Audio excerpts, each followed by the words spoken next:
Welcome to the School of the Lost Tribes. Your charity helps generate the lessons needed to seal the chosen before the destruction. From scattering to glory, the prophetic path of Israel. Yahweh is the universe, and Israel is his covenant people. Israel broke the covenant. Deuteronomy 28:15. But it shall come to pass, if thou wilt not hearken unto the voice of the Lord thy God, to observe to do all his commandments and his statutes, which I command thee this day, that all these curses shall come upon thee, and overtake thee. This is the covenant warning to Israel only. Yahweh makes it clear, if the children of Jacob refuse to obey his commandments, then curses, not blessings, will chase them down and overtake them. This is the foundation of Israel's history. Not random suffering, but contract consequences. The scattered tribes today live under these curses because their fathers did not listen. Deuteronomy 28:16. Cursed shalt thou be in the city, and cursed shalt thou be in the field. Whether Israel is in urban centers or rural lands, the curse follows. Oppression in the city, hardship in the field. This verse explains why the descendants of Israel, wherever they are placed, ghettos, plantations, reservations, barrios, experience the same pattern of affliction. Yahweh's covenant is tracking his people, even in their disobedience. Deuteronomy 28:32. Thy sons and thy daughters shall be given unto another people, and thine eyes shall look and fail, with longing for them all the day long, and there shall be no might in thine hand. Here Yahweh foretells family separation as a curse, children taken by other people, parents powerless to stop it. This is not generic. It points prophetically to slave trades, colonization, and systems that remove Israelite children through force, policy, or captivity. The lack of might in Israel's hand proves they are under covenant curses, not in their kingdom. Deuteronomy 28:36-37. The Lord shall bring thee, and thy king which thou shalt set over thee, unto a nation which neither thou nor thy fathers have known, and there shalt thou serve other gods, wood and stone. And thou shalt become an astonishment, a proverb, and a byword, among all nations whither the Lord shall lead thee. Yahweh warns that he will uproot Israel and their king and send them into lands unknown to their fathers. There they will serve other gods, not by righteousness, but by force, deception, and captivity, including religions of wood and stone, images and idols. Israel becomes a proverb and byword, a mocked people with nicknames and slurs in every language. This is the prophetic identity of the scattered tribes today. Deuteronomy 28:41. Thou shalt beget sons and daughters, but thou shalt not enjoy them, for they shall go into captivity. Even when Israel multiplies, they cannot fully enjoy their children, because captivity claims them. From ancient Assyria and Babylon to ships and plantations, to modern prisons and state systems, Israel's children are continually removed, locked up, and controlled. This is covenant judgment, not coincidence. Deuteronomy 28:64.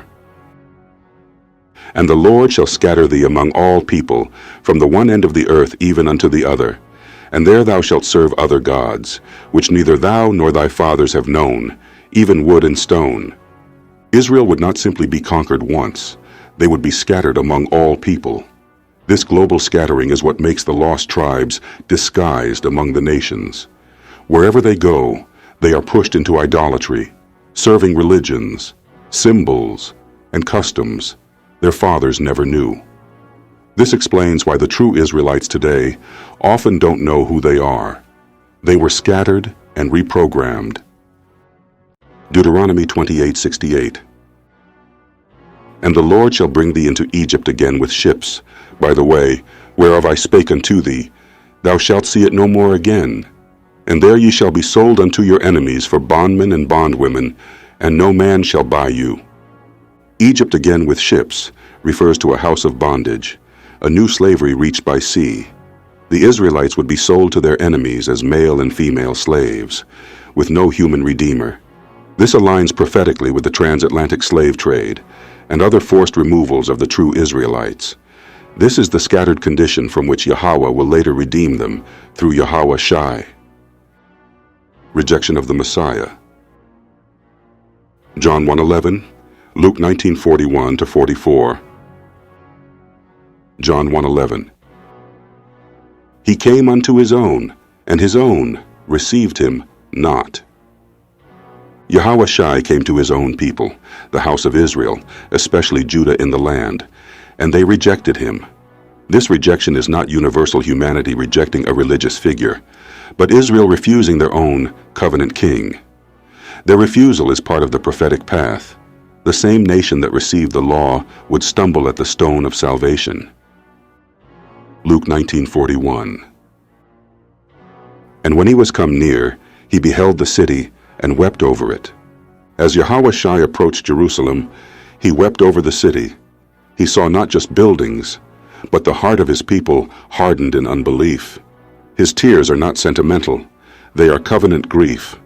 The city chosen for the name of Yahweh is on the verge of total judgment because it has rejected the one sent to save it. Luke 19:42. Saying, If thou hadst known, even thou, at least in this thy day, the things which belong unto thy peace, but now they are hid from thine eyes. Yahweh Shai tells Jerusalem that there were specific things that belonged to her peace: covenant promises, prophetic fulfillment, national restoration, all present in that day with his arrival. But because of unbelief, those things are now hidden from their eyes. Israel's leaders couldn't see that the path to national peace ran through obedience to their own Messiah. Luke 19:43. For the days shall come upon thee, that thine enemies shall cast a trench about thee, and compass thee round, and keep thee in on every side. This is Yahweh Shai prophesying the Roman siege of Jerusalem. Foreign enemies would surround the city, hem it in, and starve it out.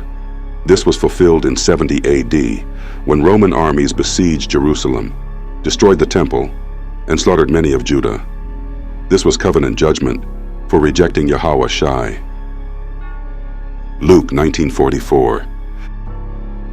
And shall lay thee even with the ground, and thy children within thee, and they shall not leave in thee one stone upon another, because thou knewest not the time of thy visitation.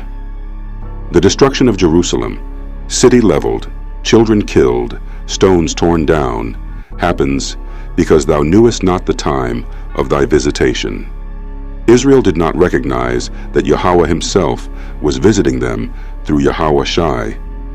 This connects the rejection of Messiah with the beginning of the greater scattering that sends Israel into all nations. Israel scattered into all nations. Luke 21:24, Hosea 1:9-10. Luke 21:24. And they shall fall by the edge of the sword, and shall be led away captive into all nations. And Jerusalem shall be trodden down of the Gentiles, until the times of the Gentiles be fulfilled. Yahweh Shai confirms that Israel will fall by the sword and be led captive into all nations. This is not spiritual, it is literal dispersion. Jerusalem would be dominated by Gentiles until their allotted time is complete. This verse connects the fall of Judah to the long exile of both kingdoms. It explains why the true Israel today is found under Gentile rule, not ruling the earth. Hosea 1:9. Then said God, Call his name Lo-Ami, for ye are not my people, and I will not be your God. Yahweh tells Hosea to name the child Lo-Ami, not my people. This is prophetic language about Israel being cast off from covenant recognition for a season. Because of their idolatry and rebellion, Yahweh speaks as if the northern kingdom is no longer his people. This is the legal ground for the scattering. Hosea 1:10. Yet the number of the children of Israel shall be as the sand of the sea, which cannot be measured nor numbered. And it shall come to pass, that in the place where it was said unto them, Ye are not my people, there it shall be said unto them, Ye are the sons of the living God. Even after calling them not my people, Yahweh promises that Israel will still be as the sand of the sea, countless, and in the very lands where they are stripped of identity and told, You are not the people.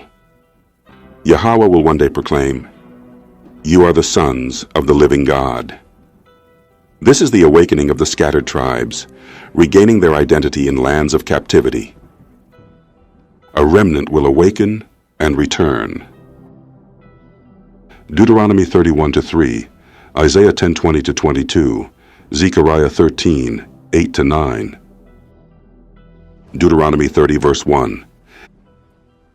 And it shall come to pass, when all these things are come upon thee, the blessing and the curse which I have set before thee, and thou shalt call them to mind among all the nations, whither the Lord thy God hath driven thee. Yahweh foretells a future moment in captivity when Israel will remember the blessings and curses. This awakening happens among all the nations where Yahweh drove them. That means the awakening begins in exile, not in freedom, not in the land, but in the lands of their enemies, when they start to realize, we are the people under Deuteronomy 28. Deuteronomy 30:2. And shalt return unto the Lord thy God, and shalt obey his voice according to all that I command thee this day, thou and thy children, with all thine heart and with all thy soul. The awakening is not just knowledge, it is return and obedience. Israel and their children will begin to obey Yahweh's voice with all heart and soul. This is the repentance phase of the scattered tribes, turning from idolatry, sin, and Gentile customs back to the law, faith, and Yahweh Shai. Deuteronomy 30:3. That then the Lord thy God will turn thy captivity and have compassion upon thee, and will return and gather thee from all the nations, whither the Lord thy God hath scattered thee. Once Israel truly repents, then Yahweh will turn their captivity, show compassion, and gather them from all nations. This is the future regathering of the 12 tribes. It confirms that the same Yahweh who scattered Israel is the one who will personally gather them by his power, and through Yahweh Shai. Isaiah 10:20. And it shall come to pass in that day, that the remnant of Israel, and such as are escaped of the house of Jacob, shall no more again stay upon him that smote them, but shall stay upon the Lord, the Holy One of Israel, in truth. This speaks of a remnant, not all Israel, but those who escape. They will no longer rely on the very nations that wounded and enslaved them. Instead, they will lean on Yahweh in truth. This is the end of mental dependence on oppressors, and the beginning of full spiritual dependence on their true power. Isaiah 10:21-22. The remnant shall return, even the remnant of Jacob, unto the mighty God. For though thy people Israel be as the sand of the sea, yet a remnant of them shall return. The consumption decreed shall overflow with righteousness. Though Israel is countless, only a remnant will truly return. The majority remain hardened, but a chosen fraction is purified. The consumption, the judgment, is overflowing, yet it results in righteousness. Yahweh uses judgment to refine his remnant, preparing them to inherit the promises. Zechariah 13:8. And it shall come to pass, that in all the land, saith the Lord, 2 parts therein shall be cut off and die, but the third shall be left therein. Here Yahweh reveals the severity of the refining. 2/3 are cut off, 1/3 is preserved. This third is the remnant that survives through judgment. This is not talking about all mankind. It is speaking of the land of Israel and the people of Israel, showing that most will not submit, but a chosen third will be preserved. Zechariah 13:9. And I will bring the third part through the fire, and will refine them as silver is refined, and will try them as gold is tried. They shall call on my name, and I will hear them. I will say, It is my people. And they shall say, The Lord is my God. The remnant does not escape the fire. They pass through it. Yahweh refines them like silver and gold. Intense heat, intense testing. But the end is covenant restoration. They call on his name, he answers, and he declares, "It is my people." They respond, "Yahweh is my power." This is the remnant of Israel fully restored to their covenant God through Yahweh Shai. Restoration under one king. Ezekiel 37:21-24, Jeremiah 31:31, Ezekiel 37:21. And say unto them, Thus saith the Lord God, Behold, I will take the children of Israel from among the heathen, whither they be gone, and will gather them on every side, and bring them into their own land. Yahweh promises to take the children of Israel out from among the heathen. This is the end of the long exile. He gathers them from every direction and brings them back into their own land, not spiritual land, but the physical land promised to their fathers. The scattered tribes will not remain forever under other nations' flags. Ezekiel 37:22. And I will make them one nation in the land upon the mountains of Israel, and one king shall be king to them all.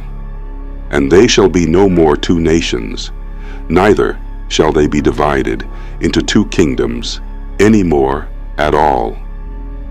The division between Judah and Israel, southern and northern kingdoms, ends. Yahweh makes them one nation in their land, under one king. That king is Yahweh Shai, the son of David, ruling over all 12 tribes together. There will never again be a split kingdom. The house of Judah and the house of Israel are reunited under one royal head. Ezekiel 37:23-24. Neither shall they defile themselves any more with their idols, nor with their detestable things, nor with any of their transgressions. But I will save them out of all their dwelling places, wherein they have sinned, and will cleanse them. So shall they be my people, and I will be their God. And David, my servant, shall be king over them, and they all shall have one shepherd. They shall also walk in my judgments, and observe my statutes, and do them. In the restoration, Israel will no longer be polluted with idols or abominations. Yahweh saves and cleanses them wherever they sinned.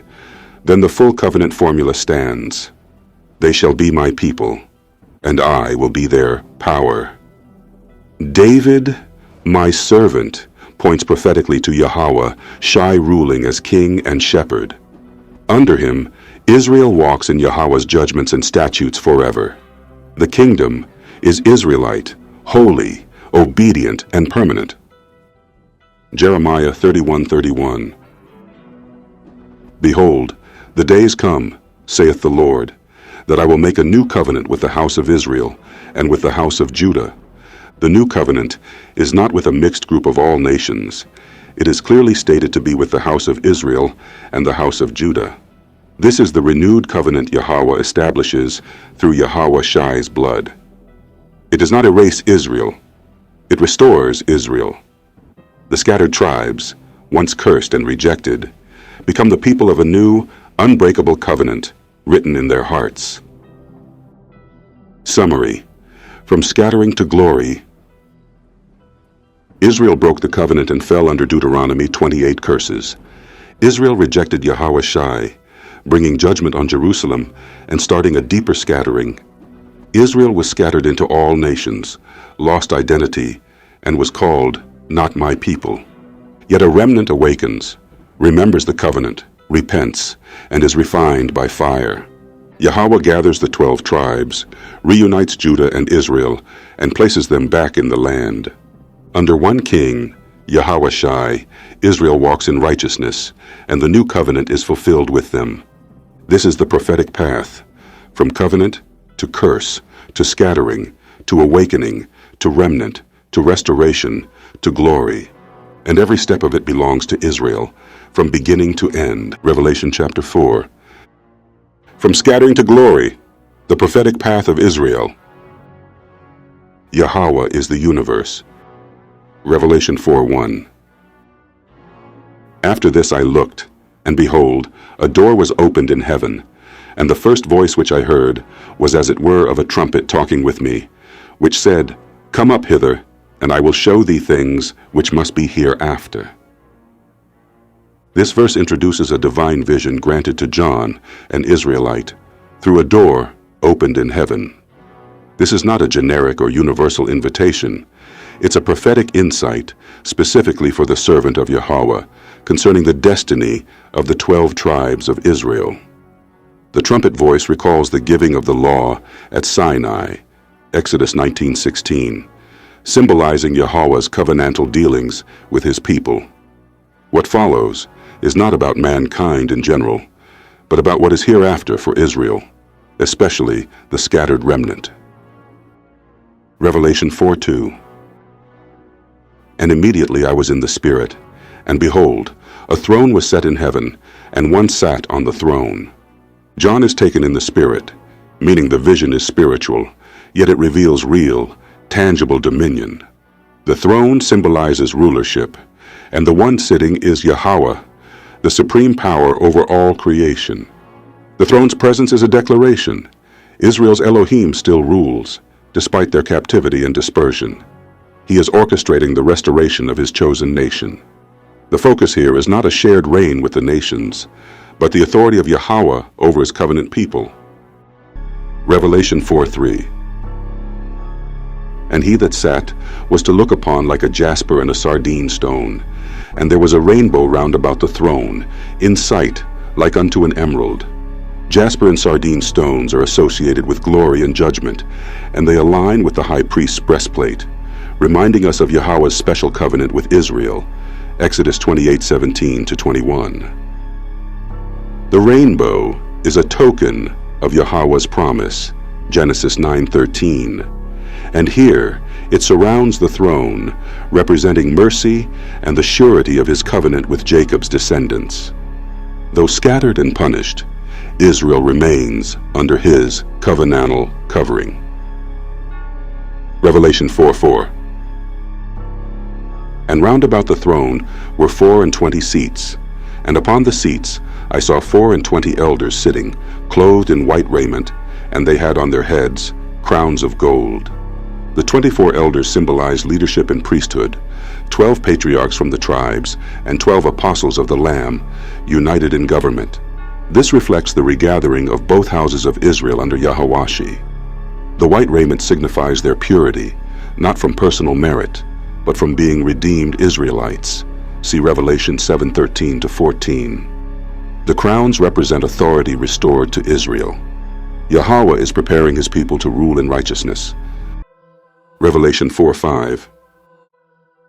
And out of the throne proceeded lightnings and thunderings and voices, and there were 7 lamps of fire burning before the throne, which are the 7 spirits of God. The lightning and thunder echo Mount Sinai, Exodus 19:16, pointing back to the giving of the law to Israel. The 7 spirits signify complete spiritual oversight, Yahweh's perfect presence over the earth. But here, it relates to the divine administration that governs the process of Israel's awakening and return. The voices remind us of the prophets sent to Israel, often rejected, but now fulfilled in this vision. Revelation 4:6. And before the throne there was a sea of glass like unto crystal, and in the midst of the throne, and round about the throne, were 4 beasts full of eyes before and behind. The sea of glass represents separation and purity. Israel, through tribulation, is being cleansed for re-entry into covenant standing. Ezekiel 36:25. The 4 beasts full of eyes represent the vigilant, multi-faceted watchfulness of Yahweh's spiritual agents, tasked with overseeing the redemption of his elect. Their presence confirms the heavenly operation being executed on Israel's behalf. Revelation 4:7. And the first beast was like a lion, and the second beast like a calf, and the third beast had a face as a man, and the fourth beast was like a flying eagle. These living creatures mirror the standards of the tribes of Israel, Numbers 2, which surrounded the tabernacle, Judah, lion, Ephraim, ox calf, Reuben, man, and Dan, eagle. This confirms again that Revelation's vision is tribal, centered on the restoration and glorification of Israel. Each beast reflects strength, service, intelligence, and speed, qualities needed for the coming judgment and regathering. Revelation 4 Esau, we Esau. And the four beasts had each of them 6 wings about him, and they were full of eyes within, and they rest not day and night, saying, Holy, holy, holy, Lord God Almighty, which was, and is to come. This verse confirms the divine guardianship of Yahweh's presence. The beasts praise Yahweh constantly, identifying him as eternal, he who kept covenant with Abraham, Isaac, and Jacob, and who will yet fulfill it. Their tireless worship testifies that the redemption of Israel is not forgotten. The is to come part signals Yahweh's return to execute vengeance and rule over a restored Israel. Revelation 4:9-10.